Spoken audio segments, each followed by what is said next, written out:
পরপর স্ট্রোকের কারণে হাসপাতালে ভর্তি ছিলেন অগ্নিদেব চট্টোপাধ্যায়। বুধবার ছাড়া পেয়েই বাড়ি ফেরানোর পরিকল্পনা করেন সুদীপা চট্টোপাধ্যায়, কিন্তু হাসপাতালের ভেতরেই ঘটে বিপত্তি। মাথা ঘুরে পড়ে যান তিনি।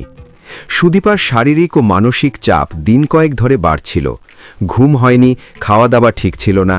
আচমকাই বেড়ে যাওয়া রক্তচাপের কারণে হাসপাতালেই অস্থির মুহূর্ত। চিকিৎসকরা হাসপাতালে ভর্তি করানোর পরামর্শ দেন, কিন্তু সুদীপার রাজি হননি। প্রাথমিক চিকিৎসার পরে সুস্থ হয়ে বাড়ি ফেরেন অগ্নিদেবকে সঙ্গে নিয়ে।